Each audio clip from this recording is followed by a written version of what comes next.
Hi everyone, it's Raina. So this video is if you have your sun in Pisces and Sagittarius rising. I've already done the opposite version of this combo, and you will find that when you do the sun moon, sun rising, and even if the opposite sign is in the sun versus the other sign, there will be some similar themes, but there will also be differences. That's just how it works. Otherwise, what would be the point? Because each of these planets or points, like the ascendant, have their own function. So it is going to be a bit different.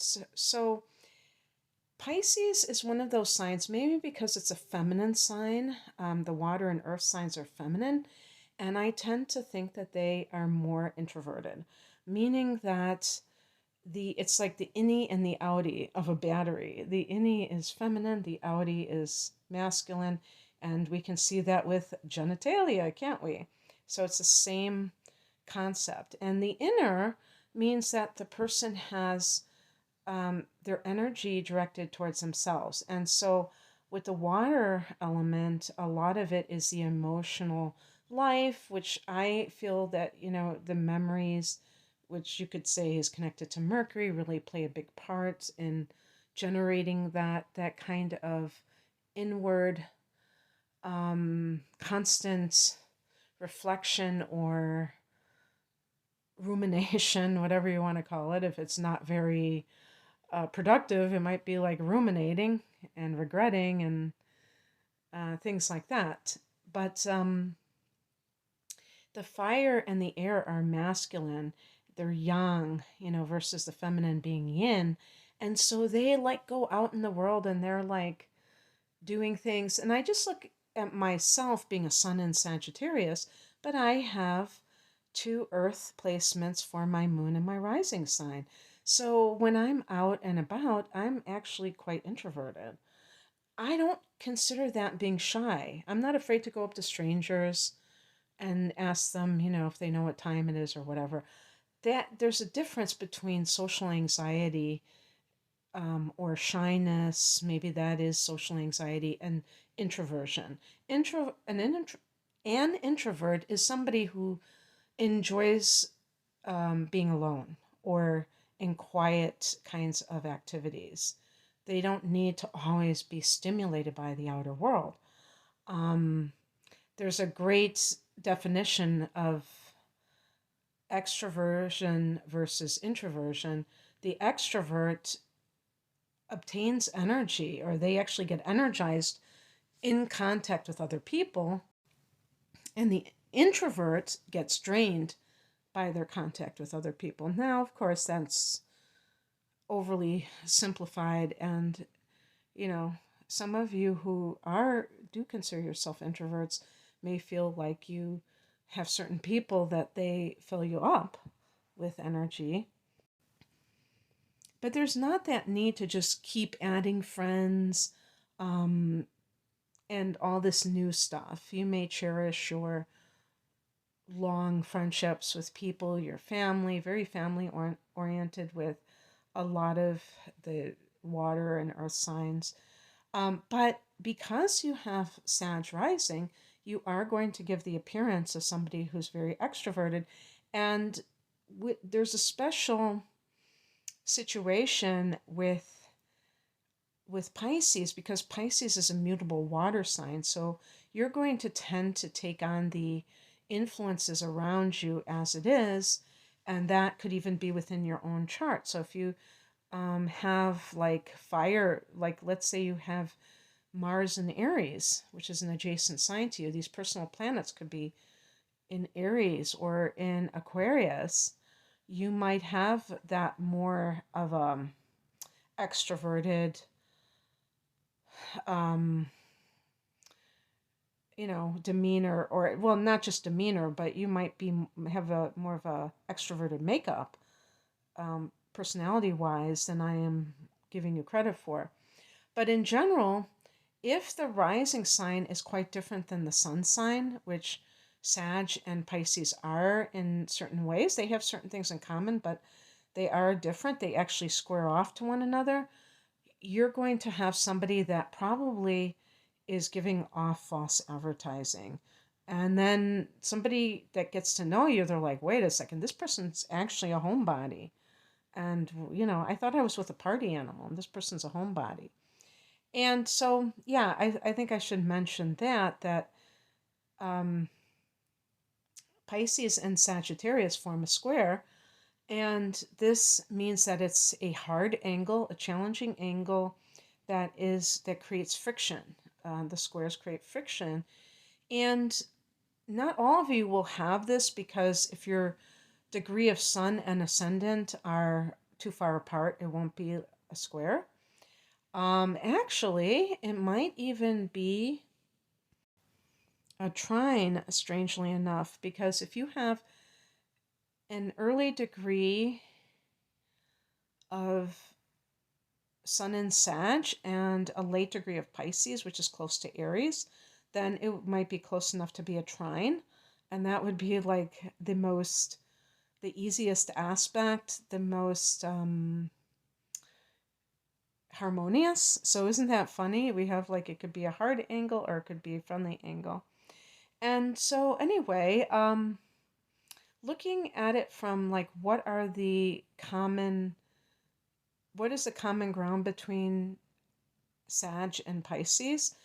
Um, Actually, your rising sign's ruler determines your chart's ruler. So your rising sign is Jupiter. So you're ruled by Jupiter. Your chart is ruled by Jupiter, and Jupiter is the ancient ruler of Pisces. So there you go. And that's why they have similar themes like God. I think that would be the big one. I mean, there are definite differences in how the idea of God is represented with Pisces versus Sag, because Sag is more of the organized religion, Pisces is the mystical experience, and even like past lives and things like that. So it's not going to be that similar altogether, but it will be similar in terms of how does it present maybe the things that you focus on. With the sun, it's your goals. And so in that sense, they are compatible, because they both probably are spiritual influences for you. So the difference is that, like I said, Sagittarius is a masculine sign. It's fire energy. Water for Pisces is feminine, and water puts out fire. So this is where it might get frustrating, that square can fit in, where you feel like you can't express yourself the way you want, because, or maybe that other people don't understand who you are, because perhaps you're very boisterous, but you're actually very sensitive. The fire signs tend to be insensitive. Maybe it's that masculine, aggressive influence. The feminine signs, but especially the water, not so much earth, but water, are very sensitive. And so you may feel like even the way that you behave when you're around other people is not indicative of how you want to be seen. And you may feel like, why do I act like this? Well, you could probably trace it to your family of origin, and you may have grown up in a situation where you had to develop a thick skin because you were surrounded by people who may have been not necessarily mean, but they were not necessarily sensitive. For instance, if you are female, you may have had a lot of brothers. I don't know. I'm just, looking at it like that, and you had to be one of the guys. There's a tomboy quality to this.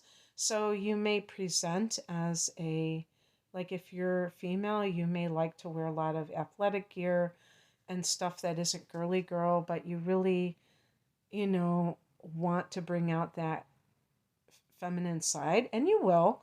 After you get older, you may start to wear Dresses more if you just tended to wear a lot of sweatpants and jeans and stuff like that. I think that you will probably grow into your femininity, because we grow into our sun signs, I believe. And that's because we are individuating. And that's a process that I believe is, it's a lifelong thing, but I really feel like after the first Saturn return that we really can gain a sense of ourselves, as opposed to the indoctrination or the conditioning of our childhood and how that affected us.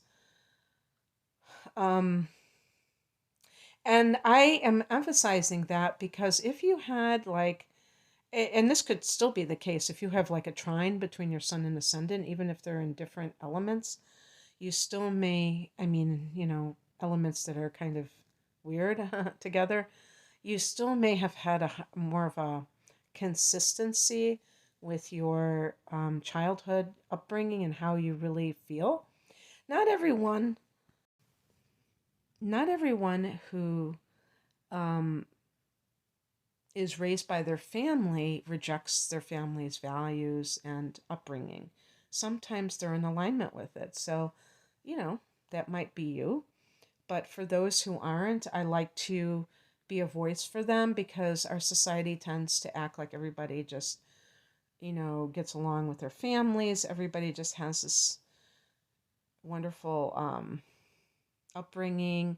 And it really is, it can be painful for people, even as adults, to hear that because it's like, people don't get it. Even those of us who, haven't like demanded that certain things be a certain way. Like, some people, they're, if they don't have a parent in their life, or their parent was not, like, let's say their mother didn't nurture them the way that they felt that they should be nurtured, they may always have that as a resentment, or, poor me, this didn't happen for me. And other people, they kind of, accept that that's just how it is. And maybe they can see good things that their parents did for them, even if it wasn't ideal.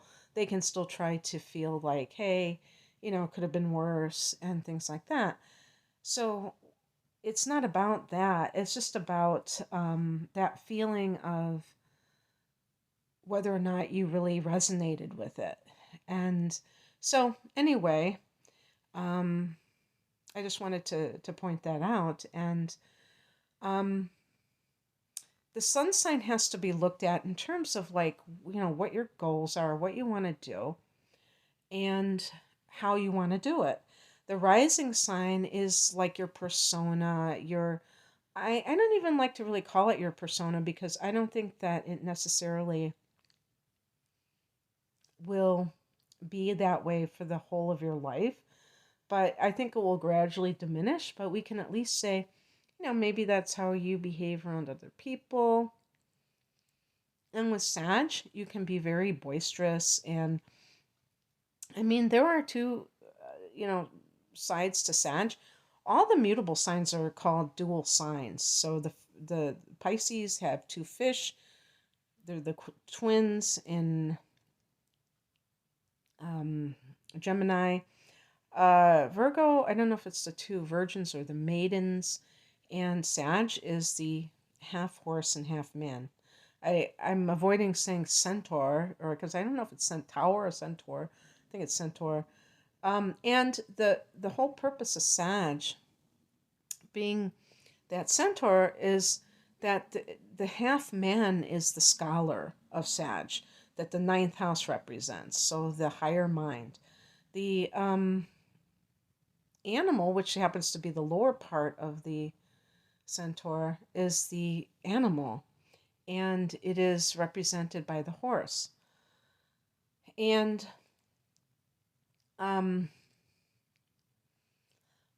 it's and I think I don't know if Chiron is supposed to be the centaur too. I mean, it is represented by a centaur, but like if Sag is Chiron, I really think Chiron is more Piscean. So that might be something that you resonate with, is the idea of Chiron.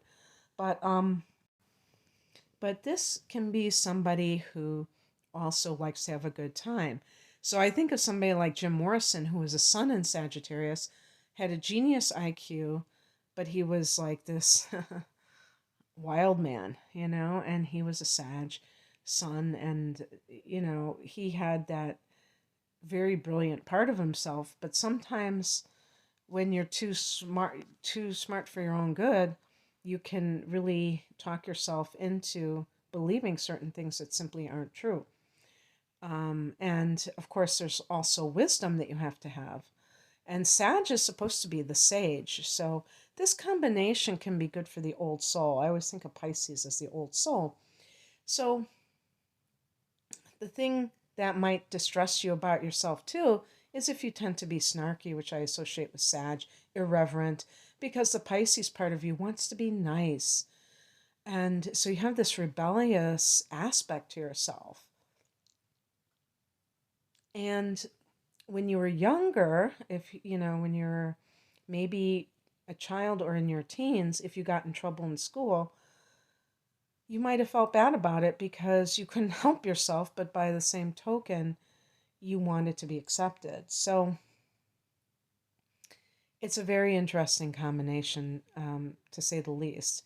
In terms of, I think you're very emotional, because even fire can be emotional, more passionate, I think, than the emo qualities of the water element, which are very personally directed. But you definitely have this love of spirituality. So that is a no-brainer in any kind of occupation that you choose, because you're going to feel that natural pull towards things that are moralistic.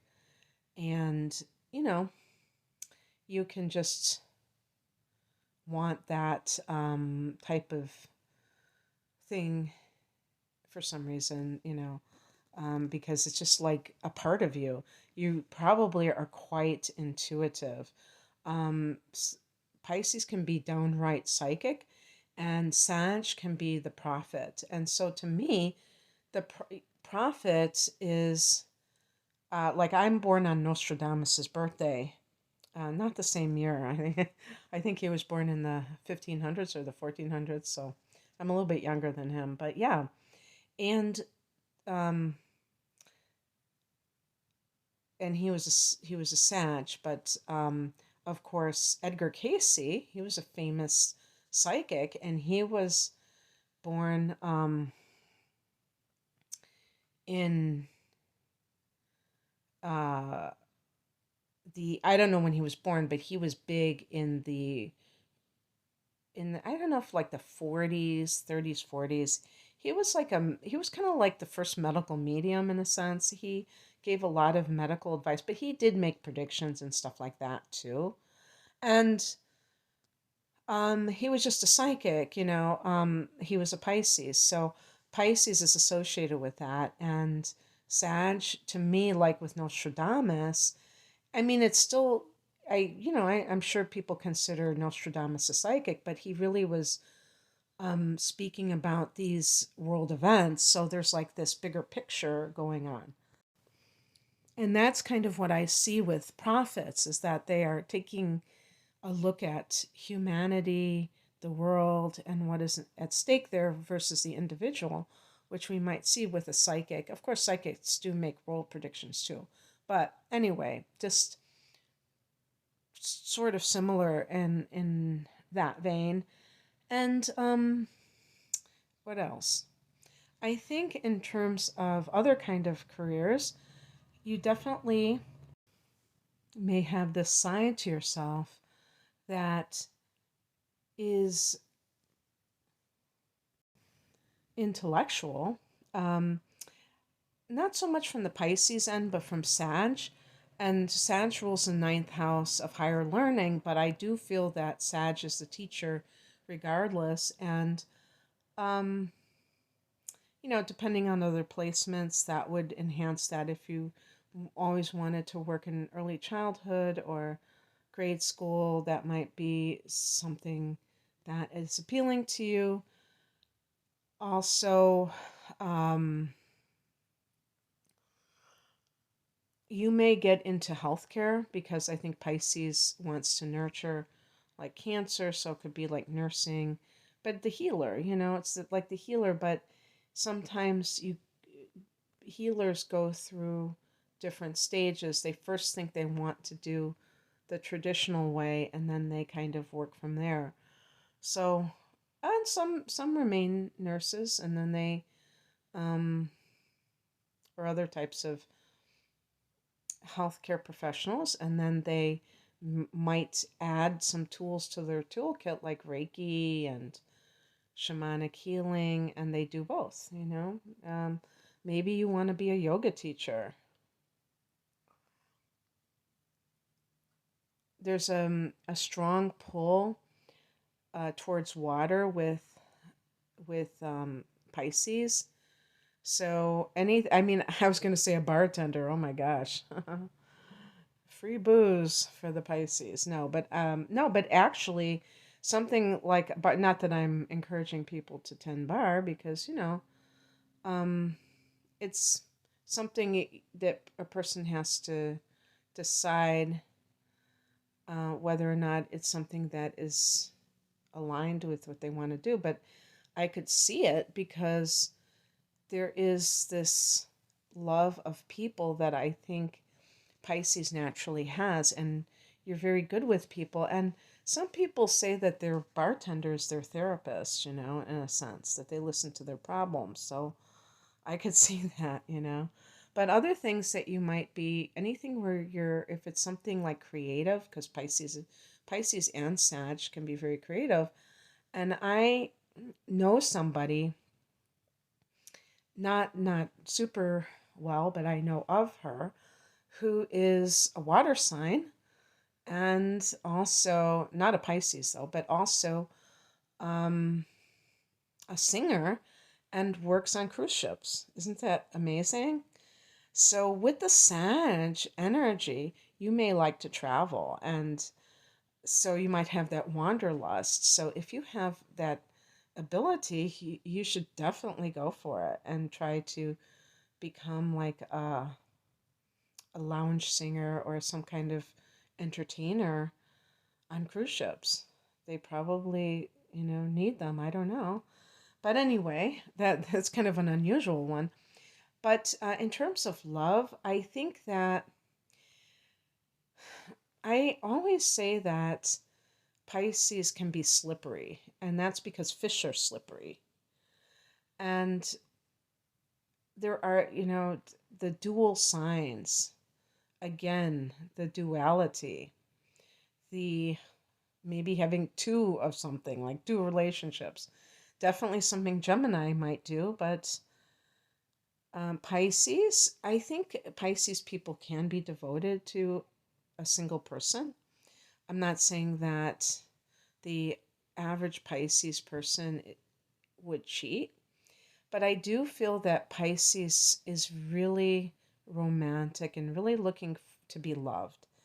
And so if you're in a relationship with somebody and you feel neglected, I think that it is entirely possible that you might stray from the relationship and feel justified because of not getting what you need, and but not necessarily sexually, but emotionally. And also that you might say something like, oh, it was just something that happened. Because, again, the mutable water energy, water itself is very impressionable. You can program water. So it takes on the impressions around it. And so if somebody really influences you, you fall for them head over heels, and you're already with somebody else, it may feel impossible to resist. And, you might even have Venus in Aquarius, and you might think, hey, nobody owns anyone else. You might actually feel that way. Or maybe you have the moon in Aquarius or another air sign and feel like detached from that possessive tendency that most people have. So, I do think Sag is very freedom loving. So that could be the square flaring up where, a part of you wants to devote yourself, almost like sacrifice yourself for another person. And part of you, that Sag part, wants to be free and do your own thing.